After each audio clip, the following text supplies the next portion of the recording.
اور بالکل تہی دست بندہ کون ہے؟ ہمارے ہاں سارے لوگ، یہ رمضان شروع ہوتا ہے تو لوگ کہنا شروع کر پیر صاحب دعا منگو، حالات بڑے خراب ہیں۔ مثلا کیا خراب ہے حالات؟ شامی روٹی نہیں لبدی، حالات صرف یہ خراب ہیں کہ پڑوسی نے پجارو لے لی اور مجھے نہیں ملی، اتنے ہی حالات خراب ہیں، اس سے زیادہ تو نہیں۔ حالات اتنے ہی خراب ہیں کہ جو باہر بھائی چلا گیا تھا اس نے فلانی سوسائٹی میں پلاٹ لے لیا، میں پیچھے رہ گیا ہوں، اس سے زیادہ تو کوئی ایسا معاملہ نہیں۔ تو کتنے سارے لوگ ہیں جو اس بات کا اظہار کرتے ہیں۔ پھر میں نے یہ دیکھا ہے کہ بلا وجہ کے بعد لوگ شکوے کرتے ہیں، دیکھو جی میرا بھائی ہے، میرا دوست ہے، میرا رشتہ دار ہے، پڑوسی ہے، تو اس نے گاڑی بدل لیا ہے، موبائل بدل لیا ہے، فلانی چیز اس نے لے لیا، میرا خیال نہیں رکھا۔ بھئی مثلا آپ کا کیا خیال رکھنا چاہیے تھا؟ نہیں، اس نے موبائل لیا ہے 3 لاکھ کا، تو آپ کا خیال ہے کہ میرا یہ خیال رکھتا کہ 1.5 کا مجھے لے دیتا، 1.5 کا وہ یہ لے لیتا۔ یہ مطالبہ غلط ہے شریعت میں۔ آپ کے جو ذمے، اس کی ذمہ داریاں جہاں تک بنتی ہیں وہاں تک تو وہ ادا کرے گا۔ دیکھیں نا، شریعت اسلامیہ بڑا پیار کرتی ہے بندے کے ساتھ، تو کھرب پتی بندے پر بھی شریعت نے یہ نہیں قدغن لگائی کہ تو کھرب پتی ہے تو اس طرح کر 40% زکوٰۃ دے، یہ نہیں کہا۔ لاکھ پتی بھی 2.5% ہی دے گا اور ارب کھرب پتی بھی 2.5% ہی دے گا۔ اگر اس کے دل میں وسعت اللہ نے پیدا کیا تو وہ لوگوں کا خیال کرے۔ تو حقوق العباد کے معاملے میں بعض تو ہمارے مطالبات ہیں جو مطالبے سرے سے درست نہیں، سرے سے ٹھیک نہیں، لیکن جو بعض اوقات ہمارے وجود سے، لہجے سے، آنے جانے سے ٹھیس پہنچ جاتا۔ میں پرسنلی بعض چیزوں کو نوٹ کرتا ہوں اور مجھے ان کا بڑا خیال رہتا ہے۔ میں محسوس کرتا ہوں کہ نہ چاہتے ہوئے بھی ہمارے رویے سے بعض لوگوں کو تکلیف ہوتی ہے، نہ چاہتے ہوئے۔ تو حقوق العباد کے مسئلے میں ہم زیادہ کمزور ہو جاتے ہیں۔ آج یہ سوچنا ہے کہ وہ جو میری ذمہ داریاں ہیں، جو شریعت نے، دین نے، اسلام نے، اور کچھ میں نے خود کہیں شاگرد بن کر، کہیں ارادت مند بن کر، کسی جماعت کا ممبر بن کر، کسی مسجد کی ذمہ داری لے کر، کسی ویلفیئر کام کی ذمہ داری لے کر، کسی غریب کی ذمہ داری لے کر، کسی مزدور کی ذمہ داری لے کر، جو میں نے اپنے اوپر خود چیزیں ضروری قرار دے لی ہیں، میں ان میں کہاں تک کامیاب ہو سکا ہوں اپنی ذمہ داریوں کا۔ حضرت معاویہ بن خدیج رضی اللہ تعالیٰ عنہ ایک صحابی ہیں، وہ فرماتے ہیں کہ مجھے حضرت عمر نے کہیں بھیجا تھا جہاد کے لیے، تو میں وہ کامیابی کی خبر لے کر دوپہر کو لوٹا۔ تو عرب شریف کے اندر چونکہ گرمی زیادہ ہوتی ہے، میں نے مناسب نہیں سمجھا کہ میں حضرت عمر کو دوپہر کو جگا کے خبر دوں کہ حضور بے فکر ہو جائیں، اللہ نے کامیابی دے دی۔ میں نے شام ہونے کا انتظار کیا، یہ ان کے اچھے اخلاق کی علامت، اعلیٰ ظرفی کی بات بتا رہے ہیں۔ کہتے میں نے شام ہونے کا انتظار کیا، مغرب کے وقت یا عصر کے وقت میری ملاقات ہوئی، تو میں نے حضرت عمر سے کہا کہ حضور الحمدللہ اللہ نے کامیابی دے دی، جس مہم پہ آپ نے بھیجا تھا وہ اللہ کے فضل سے اس مہم سے کامیابی ہو گئی۔ تو حضرت عمر فرمانے لگے دیر سے کیوں آئے؟ مجھے تو امید تھی کہ تم سرے دوپہر آ جاؤ گے۔ میں نے کہا حضور میں دوپہر کو ہی گیا تھا، دوپہر کو ہی گیا تھا، پر سوچا کہ آپ آرام میں ہوں گے۔ کیا جواب ہے، اور کیا اس جواب کے اندر بہت سارے لوگوں کی ترجمانی ہے۔ حضرت عمر فرمانے لگے آرام کرتا تھا میں، پر وہ دور گزر گیا، اب تم دوپہر کی بات کرتے ہو، اب تو رات کو بھی کم ملتا ہے۔ وہ تھا ایک دور، اب جب اپنے ذمے خود ذمہ داریاں زیادہ لے لی، اب کیا پتا کہ کوئی کہاں سے چل پڑا ہے تجھے ملنے کو۔ وہ دور گزر گیا جب تو سوتا تھا، من چاہی زندگی بتاتا تھا، اب تو نے خود یہ فیصلہ کیا ہے۔ اب تو میں بھائی تم دوپہر کی بات کرتے ہو، میں تو رات کو بھی گشت کرتا ہوں کہ کوئی ضرورت مند تو نہیں، کوئی حاجت مند تو نہیں۔ تو جو ہمارے ذمہ داریاں ہیں ان میں نازک حد تک امام بہقی روایت لائے ہیں، ایک صحابی تھے جو حضور کو ہنسایا کرتے تھے، حضور کو ہنساتے تھے، نبی پاک کو بڑے پیارے تھے۔ اس طرح کے بھی کچھ بندے ہونے چاہیے، اس طرح کے بھی کچھ بندے۔ صحابہ کرام علیہم رضوان فرماتے ہیں جب حضور غم امت میں پریشان ہوتے تھے تو ہم منتظر ہوتے تھے کہ کبھی وہ ہنسانے والا آج آ جائے نا، 2-4 باتیں ایسی کر جائے نا ہنسانے والی، تو معاملہ ٹھیک ہو جائے۔ کچھ لوگ ایسے ہوتے ہیں جن کو دیکھ کے ہی چہرے پر تازگی آ جاتی ہے، مثل تعویذ ہوتے ہیں نا کچھ لوگ، وہ جب بھی ملتے ہیں شفا ہوتی ہے۔ تو یہ حضور کے پاس بیٹھے ہوئے تھے اور ہنسانے والی گفتگو کر رہے تھے، تو نبی پاک بھی ان سے باتیں کرنے لگے، تو بات کرتے کرتے نا حضور نے انگلی ان کی طرف بڑھائی تو ان کے وجود کو انگلی لگ گئی۔ ایک تو وہ روایت ہے نا کہ صفیں سیدھی کراتے وقت حضور تیر کے ساتھ صفیں سیدھی کرا رہے تھے تو ایک صحابی کے پیٹ پہ لگ گیا، انگلی لگ گئی۔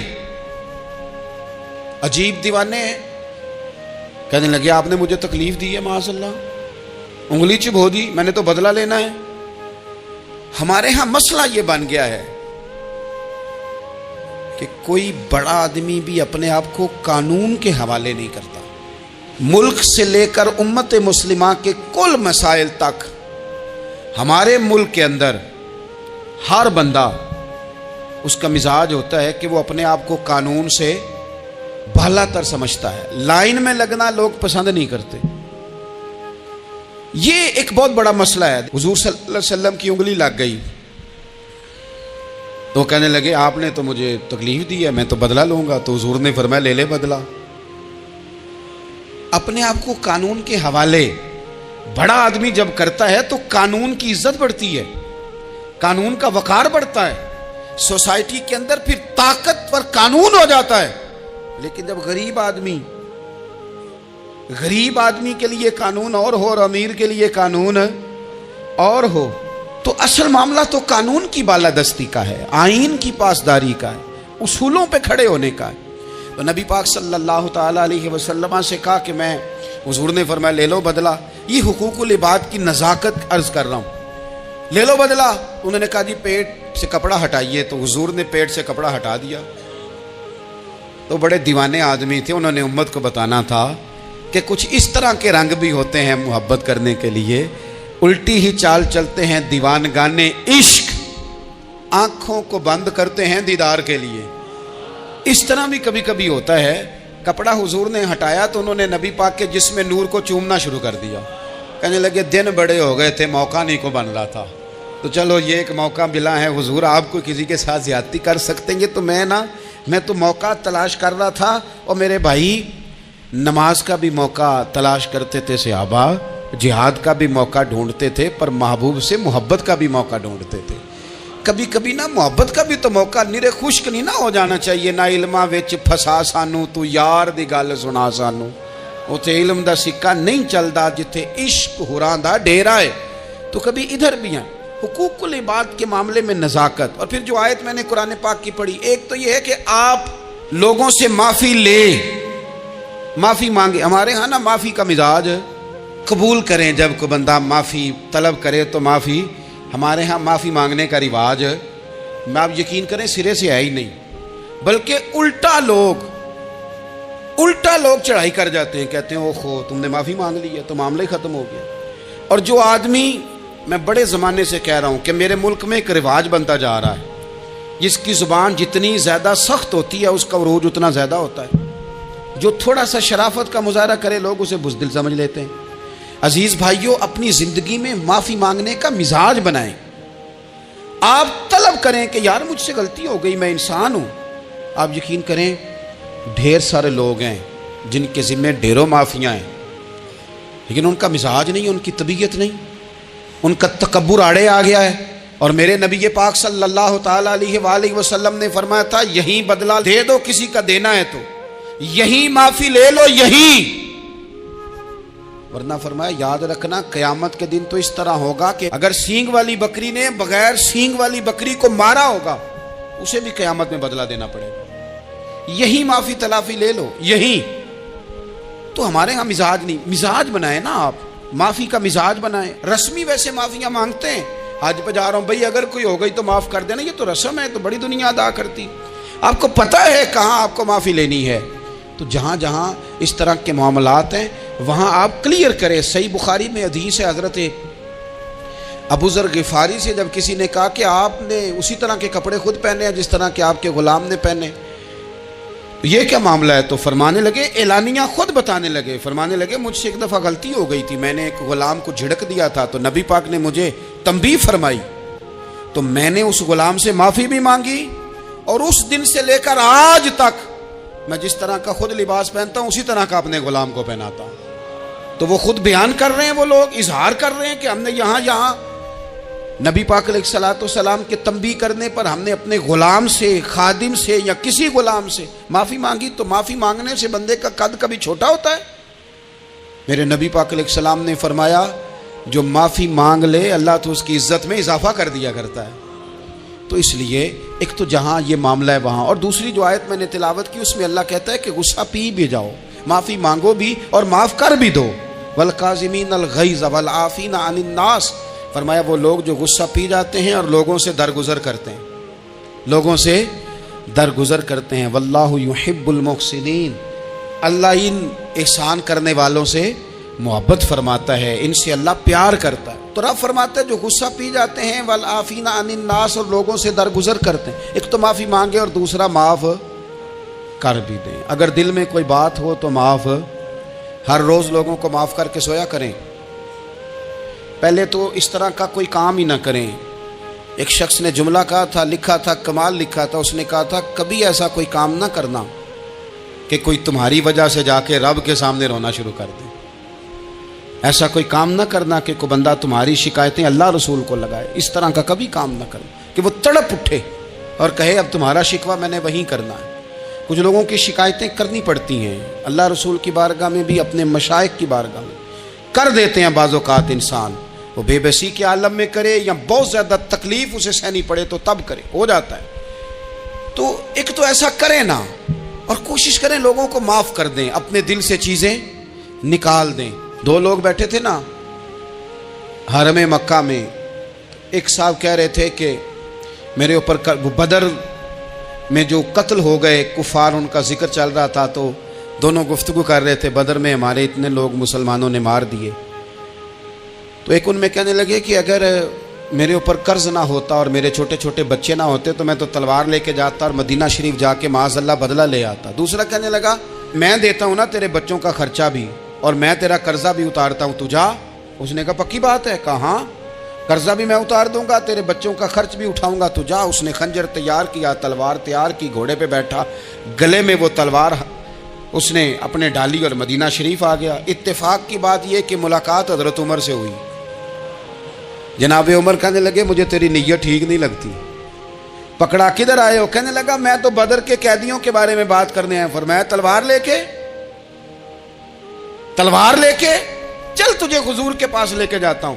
نبی کریم کی بارگاہ میں لے گئے تو حضور فرمانے لگے کیسے آئے ہو؟ کیسے آنا ہوا؟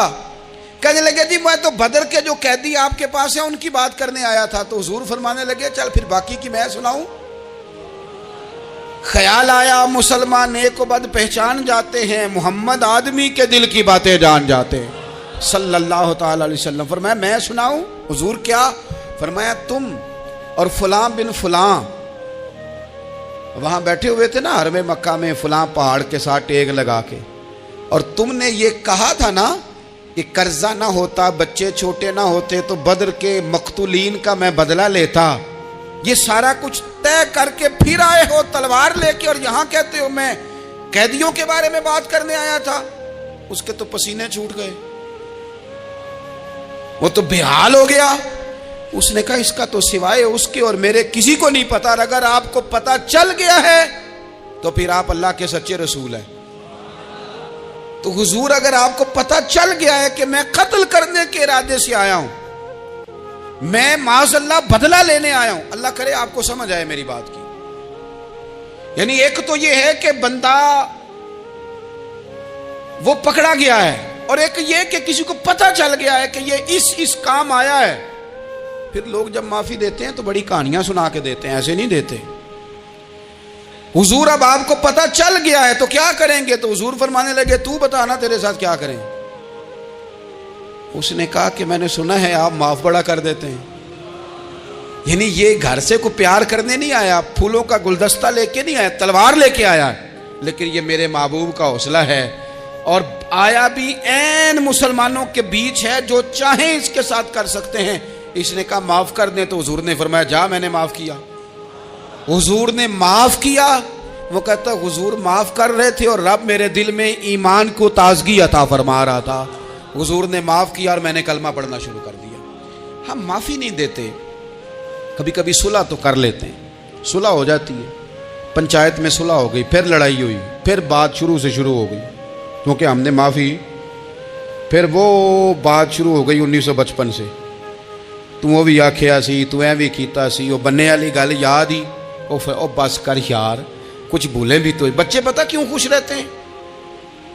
آپ کو پتہ ہے بچے کیوں خوش رہتے ہیں؟ بچوں کو بات بھول جاتی ہے، اس لیے بچے، اماں نے ادھر 2 تھپڑ مارے 3-4 منٹ پہلے اور اگلے 5 منٹ میں اماں نے پھر ماتھے کا بوسہ لیا تو بھول گئی بات۔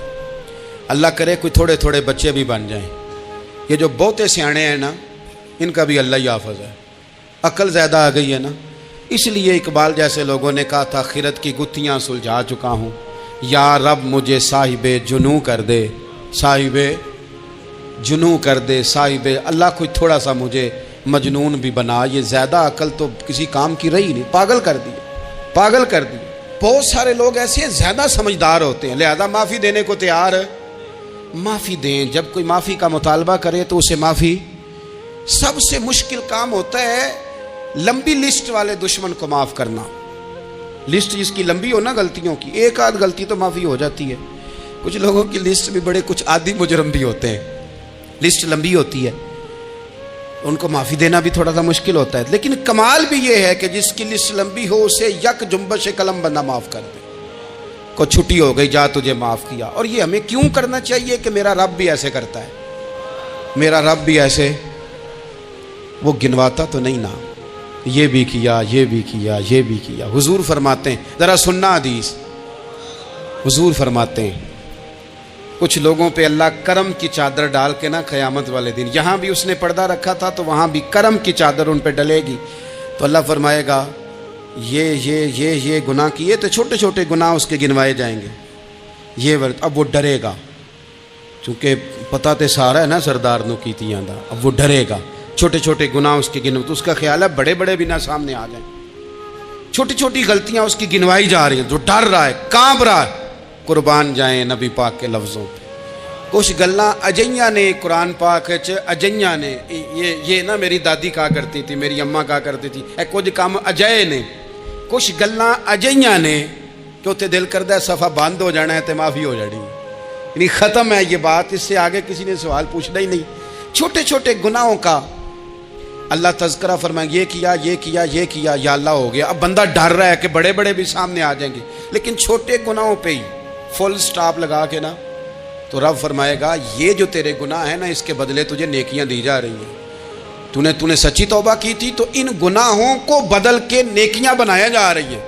پہلے ڈر رہا تھا، حضور فرماتے ہیں، اب فٹافٹ بول پڑا، کہنے لگا یا اللہ میں نے تو بڑے بڑے بھی کیے ہیں، یعنی اگر چھوٹوں کی نیکیاں بن گئی ہے تو وہ پاپ کدھر ہیں بڑے بڑے، وہ میرے کدھر ہیں؟ کریم یہ بات کر رہے ہیں اور صحابہ رو رہے ہیں، میں نے تو بڑے بڑے بھی کیے ہیں، بڑے بڑے کدھر ہیں؟ اللہ تعالیٰ بندوں کو معاف فرماتا ہے، رب اپنے بندوں کو وہ معاف کرتا ہے۔ اگر اللہ معاف نہ کرے تو جتنے جرم ہمارے رب کو ہمارا پتہ ہے، بتاؤ سویرے روٹی ملے، سانس ملے، شعور قائم رہے، جب مالک اتنا معاف کرتا ہے تو ہم اس کے بندوں کو کیوں نہیں معاف کرتے؟ کر دے معاف۔ پکے لوگ کھڑے تھے، پکے دشمن کھڑے تھے فتح مکہ کے دن حضور کے سامنے، اور کچھ لوگ ایسے ہوتے ہیں جن سے امید نہیں ہوتی، اپنے ہوتے ہیں کہ یہ والا جملہ، اور بندہ کہتا ہے یار تجھے تو نہیں نہ کہنا چاہیے تھا، کوئی اور کہتا مجھے، کہتے ہیں، یہ نہ سمجھیں کہ لوگ کہتے نہیں، کہنے والے، یہ بات ہی آپ چھوڑ دیں کہ کوئی آپ کو کچھ کہے گا نہیں، یہ چھوڑ دیں۔ مخلوق تو اس طرح کی بات ڈھونڈ کے لاتی ہے کہ انسان پریشان ہو جاتا ہے کہ یار میں یہ کر سکتا تھا، میں نے کیا نہیں، اور جو میں نے کیا نہیں وہ تو نے میرے کھاتے ڈال دیا ہے۔ ایسے لوگ سامنے کھڑے ہو گئے فتح مکہ کے دن کہ جن کے چہروں سے ان کی زیادتیاں عیاں ہو رہی تھیں، ان کے ظلم چھلک رہے تھے چہروں سے، حضور کے سامنے کھڑے ہیں، کانٹے بچھانے والے بھی، روڑے مارنے والے بھی، گلے میں رسیاں ڈال، سارے کھڑے ہیں۔ حضور نے فرمایا بتاؤ تمہارے ساتھ کیا سلوک کروں؟ انہوں نے کہا آپ کریم ہیں، تو حضور نے پتہ کیا کہا؟ قرآن پاک میں ایک سورہ یوسف ہے، کچھ لوگوں کو لفظ قصہ بھی بڑا برا لگتا ہے، تو اللہ فرماتے ہیں نحن نقص علیک احسن القصص